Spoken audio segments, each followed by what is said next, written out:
promises that God has made to you. I was talking to a faithful sister today.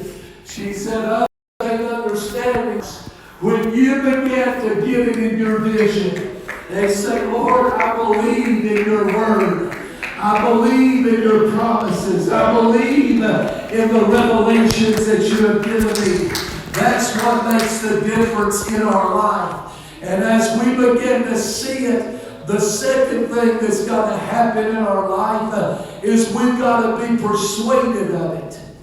Have you ever been persuaded of something and nobody could talk you out of it? Persuaded, knowing that this is mine. I've got this. This is my dream. This is my vision. This is what God wants for my life. Have you been persuaded that you needed something in your personal life and others said, well, you don't need that, and you knew in your life that you needed that, and so whether you purchased it or worked for it, whatever you did, you got a hold of that because you were persuaded that it was to be in your life. And so it is with the promises of God. Number one, you've got to have a vision for what God is going to do in your life. And then number two, nobody can ever talk you out of that promise. When God filled me with the Holy Ghost, people invited me to do things and I told them no. You know why? I was persuaded that what God had given me was better than anything else that I ever had. Some people don't make it living for God. You know why? They never see it. They're never persuaded of it. And when the enemy comes and says, well, I'll give you a new high on Friday night, or I'll do this for you on Saturday night in the clubs, and many walk away from it. But when you're persuaded of your call of God, that's what it is when God fills you with His Spirit. It is a call in your life. That whenever that call gets a hold of you, you got to be persuaded of it. That's what made the difference in Abraham's life. And he left the Ur of Chaldees to follow the call of God. He didn't only see it, but he was persuaded that the one that called him, he was faithful, and he was looking for a city whose builder and maker was God. That's what the scripture says. So what moved Abraham to leave the Ur of Chaldees and to follow the promise of God? His persuasion in it. He was so persuaded that God was faithful to him and God was going to keep him. Let me tell you tonight, we are on a journey and we're going somewhere. Let's don't let anything in this life talk us out of what God is willing to do in our lives. I'm persuaded. Abraham picks up his wife and everything that he has. He gets his own father ready, and they leave the Ur of Chaldees and they're going somewhere. And somebody says, Abraham, where are we going? I don't really know the coordinates of where we're going, but I've already seen a city whose builder and maker is God, and that's where we're going. You may not know how to explain heaven. You may not know how to write about it. Your children may say, why do we have to go to church all the time? Because we're going to a city whose builder and maker is God. That's where you're really persuaded about the call of God in your life. And then the third thing that they did, they embraced them. They wrapped their hands around that promise. You think about Abraham's journey. Think about the struggles that he had. He goes to Egypt and he's afraid that they're going to kill him. He tells what we call a little white lie about Sarah and she was related, and he says, it's my sister, but really, truthfully, it was his wife. But all of a sudden, God begins to make a provision. He wakes up that old king at night, and he troubles him and shows him really who Sarah is to Abraham. And that king calls Abraham in. He's upset, and there's a little bit of wrath in him, but he sends Abraham away. And in all of that, God is able to bless Abraham, even in his mistakes and his mishaps. You say, why was Abraham blessed in his life? Because he saw the promises of God. He got his mind persuaded that what my God said was going to come to pass in my life. It's going to come to pass. He wrapped his arms around it, and even though at times he slipped, God was faithful to him. I'm telling every family in this church, God's been faithful to you. He has brought you through some slippery slopes and some scary situations in your life. But oh, the faithfulness of God, the provisions of God, the mercy of God, how God keeps us in every area of our life. Can I have somebody to agree with me that God has been merciful to you? And when you saw Him and you was persuaded in that call, oh, the mercies of God that was with you. Then what Abraham does, all through his writings, you can read even Paul elaborated it in the Romans, the 4th chapter, how Sarah's body was dead, but Abraham was fully persuaded that what he promised to do, he was able to do. You see, persuasion in your life goes a long way. And when you're persuaded with the promises of God, all of a sudden it will keep you moving in the right direction. Was the promise in fulfillment yet? No. Abraham did not consider, read Paul's writings in chapter 4 of Romans, Abraham did not even consider the deadness of Sarah's womb. But he knew that the God of heaven, who had come back and promised him again after the mishap with Ishmael, God had come back and said, Abraham, I'm going to bless you, but I'm going to bless you through Sarah. And whenever Paul wrote about it, he wrote about the persuasion in Abraham's life, that he stumbled not or staggered not at the promises of God, but he trusted God. He believed that God was able to do what he said he would do. But I want to tell you tonight, don't listen to what everybody else is saying. Wrap your hands around what God is telling you, and the promises of God will flow into your life. I want you to think about what I'm saying. Abraham really didn't have a problem believing in God. Abraham saw it, he was persuaded of it, he embraced it. But as trouble come, whenever Sarah come and said, Abraham, I'm an old lady. My womb is dead. I'm going to give you my bondservant, and she can have a child with you. Abraham's trouble came when he began to listen to everyone else instead of focus upon the promises of God. What I want to tell you tonight, get the promise in your eyesight.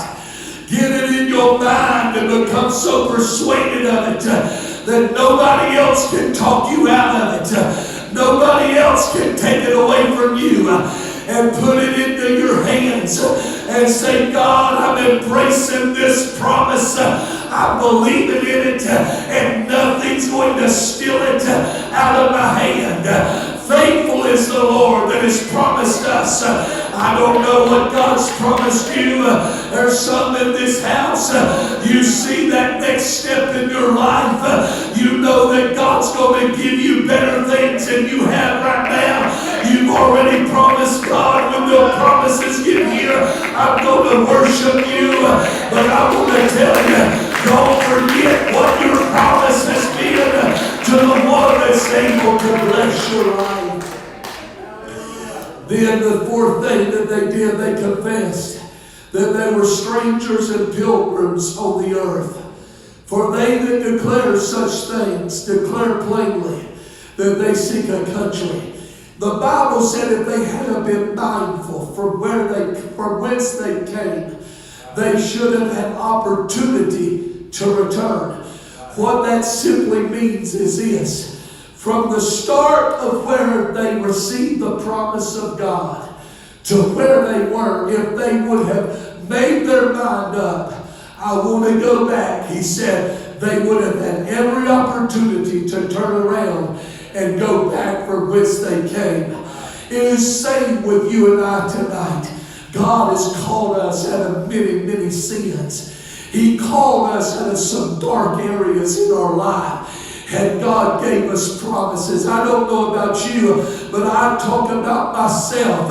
And when God gave me the Holy Ghost, I started walking with Him. He promised me things and He fulfilled the promises. When God gave me the call to preach, He showed me visions. And every time I would go to prayer, I would see the visions. I would argue with God. I said, God, I'm not a speaker. I can't do that. I can't give book reports. I was terrible in school giving book reports. But every time I'd go to pray, Brother Roberts, I would see the visions and I would hear myself preaching and I would say, God, that's not me. And God said, yes, it is. I'd go to my grandfather and he would say, son, all I can tell you to do is keep praying and pray about it, and God will show you what He's wanting. You know what happened in my life? There's been times in my flesh I wanted to quit and rely on my degrees I got in college. But oh, that call. And I said, God, I'm going to follow the promise and I'm going to follow the call. You say, how do you know, Brother Fuller, that God's not through you? Because the visions He gave me when He called me has not yet been fulfilled. The people I saw myself preaching to, I've not preached to them yet. And so, yes, I can go back. But let me tell you something. The promises of God are greater than we could ever envision. Come on, somebody. You got to get your eyes on the visions and the promises that God has given you. And you got to say, I'm not going back. I'm going to keep walking with Him. I'm not going back. I'm going to keep walking in the promises of God.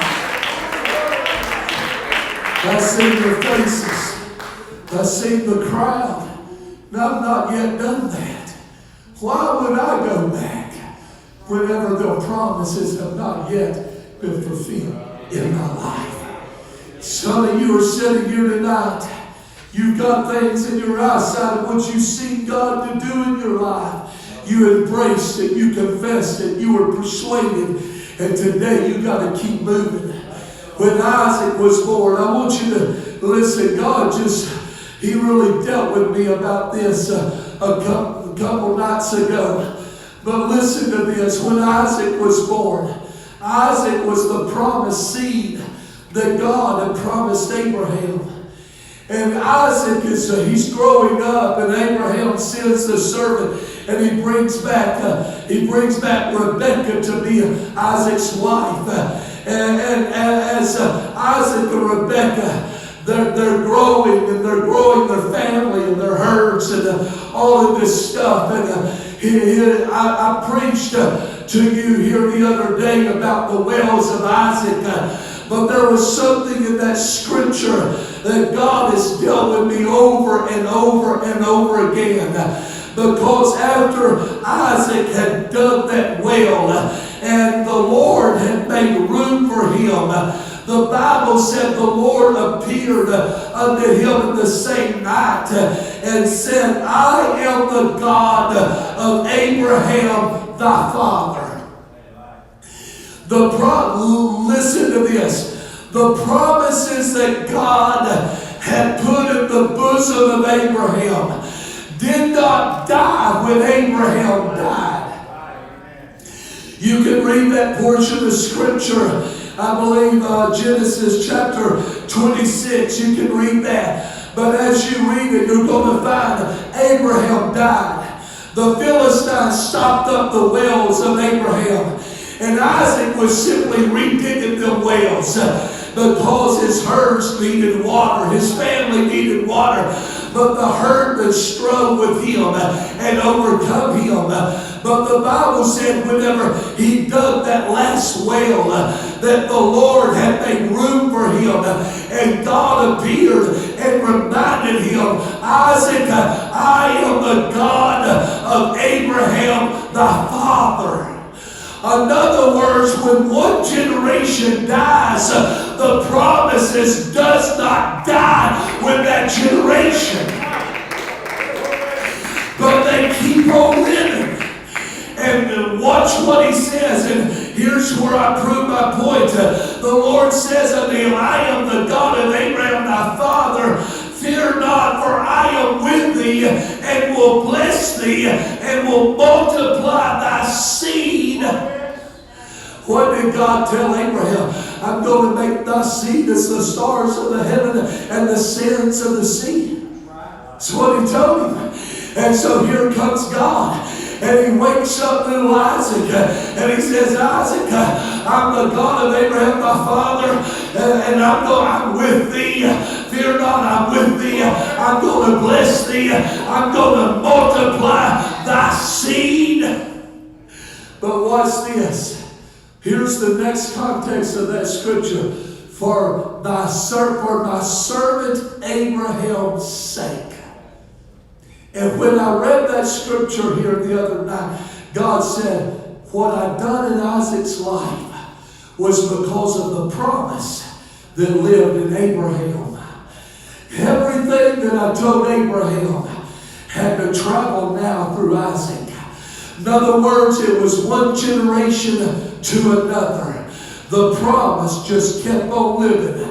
And whenever Isaac was being blessed, it was because of the sake of Abraham, where God had promised him a long time ago, Abraham, I'm going to multiply thy seed. I'm not going to do it just when you die, when you're alive, and then you die. It's going to not exist no more. No, that's not what I'm going to do. But I'm going to let that promise travel. It's going to live in Isaac. It's going to live in Isaac's kids. And I'm telling the church that just as God performed the promise for Abraham's sake, it's living in us today. And there's promises God gave my grandfather that's going to live in me. It's going to live in my children. I was listening to Kelsey play and lead this praise team earlier. And I know Lexi did a great job on the Sunday morning. And my daughter's doing a great job, Savannah. Ain't God blessing our young people? Ain't He blessing them? The talents He's given them. But thank God for their grandparents and the great-grandparents and the ones that serve God. I remember Sister Lois Ratsilver. She was a worshiper of God.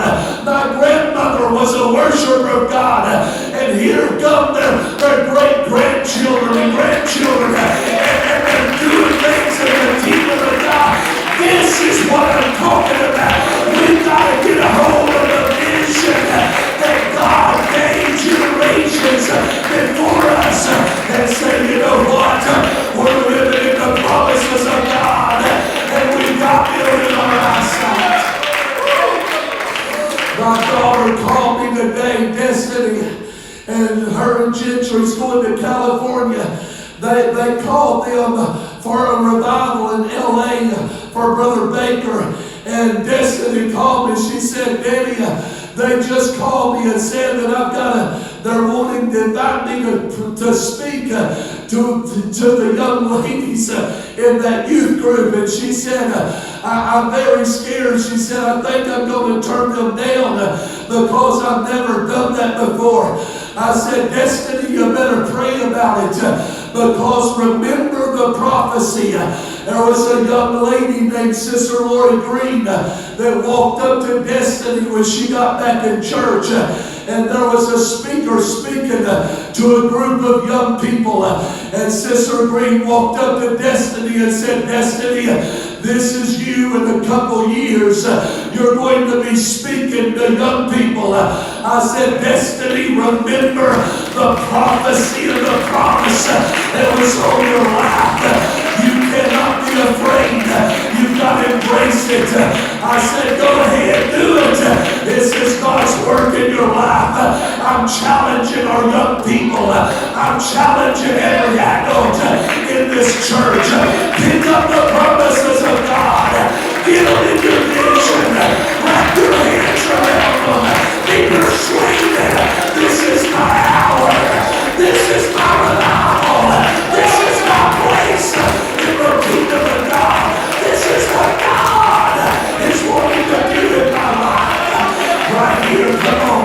Let's stand and lift our voices unto the Lord right now. You've got to embrace it.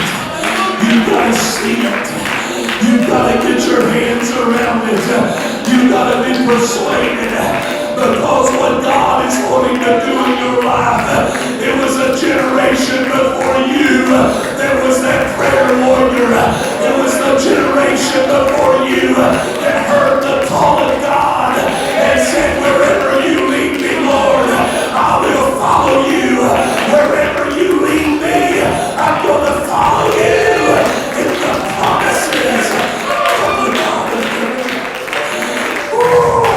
Holy Ghost in this place right now. Come on, there's gifts and there's callings. There's promises in this house right now. And God is reaching down from heaven to minister in your heart, to your soul, and to your body. The promises are living. The promises are living right now. Would you just make your way around this front right now? I want you to lift your voices to God. Begin to say, Lord, I want your promises to be fulfilled in my life. I want your promises to come to minister right now. Come on, I don't know everything that's happened in your life with the promises, but I know that in this house, God has challenged us. You just gotta let him live in you. You gotta let him live in you. You gotta let him reach out. Come on, I love you, Jesus. Come on, I love you, Jesus. I love you, Jesus. Come on, the Holy Ghost is here. God's not through in this house right now. Hallelujah. Sister Kelsey, begin to sing. God ain't through in this place right now. Come on, God ain't through in this place right now. God ain't through. There's the hand of the Almighty God. Come on. Faithful is He that calleth you right now. Faithful is God that never gave up on you.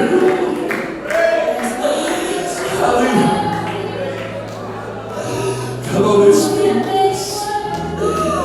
reaching in this place right now.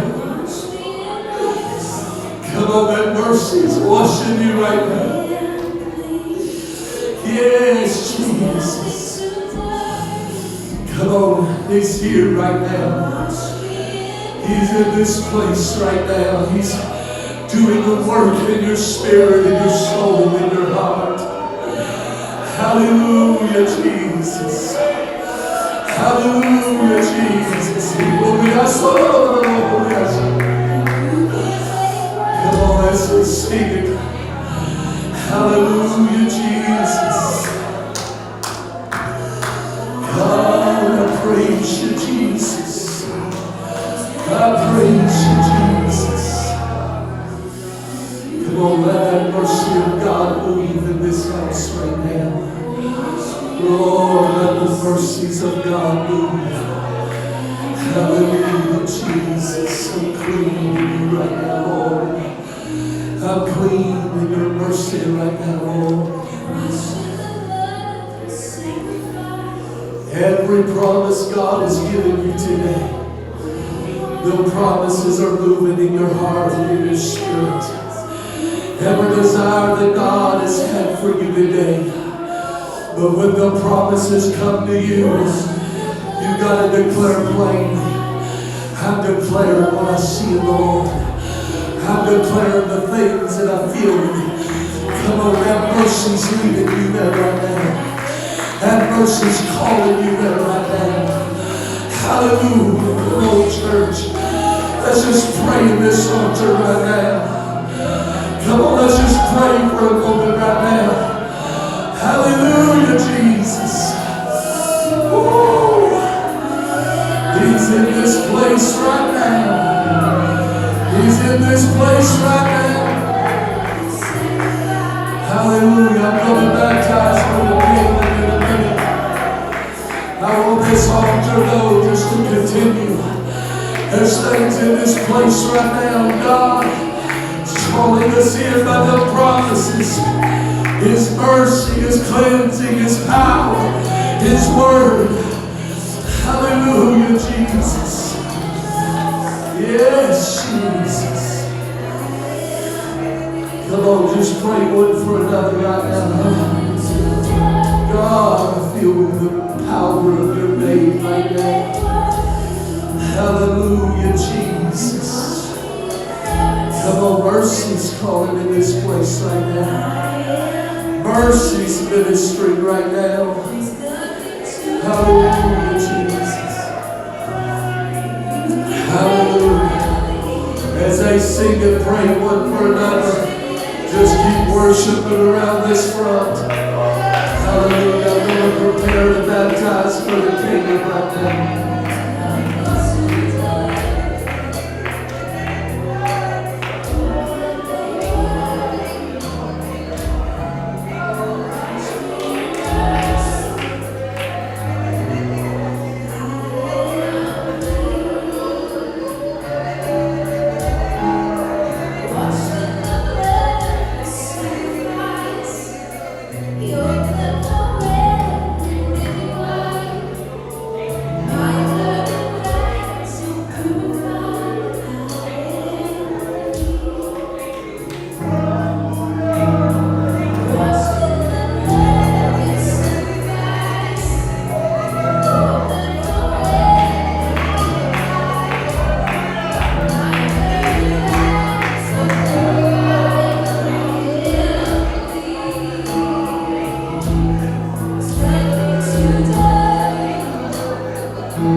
We love you. We honor you.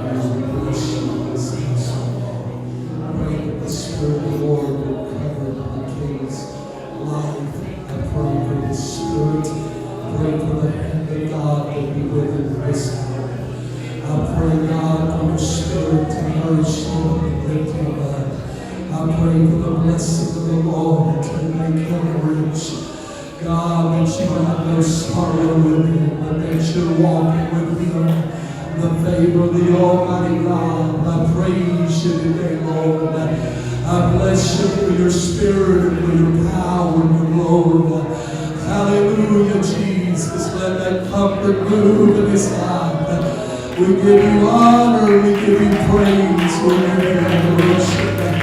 Hallelujah. Come on, I love you, Jesus. I love you, Jesus. I praise you, mighty God. I praise you, mighty God. I worship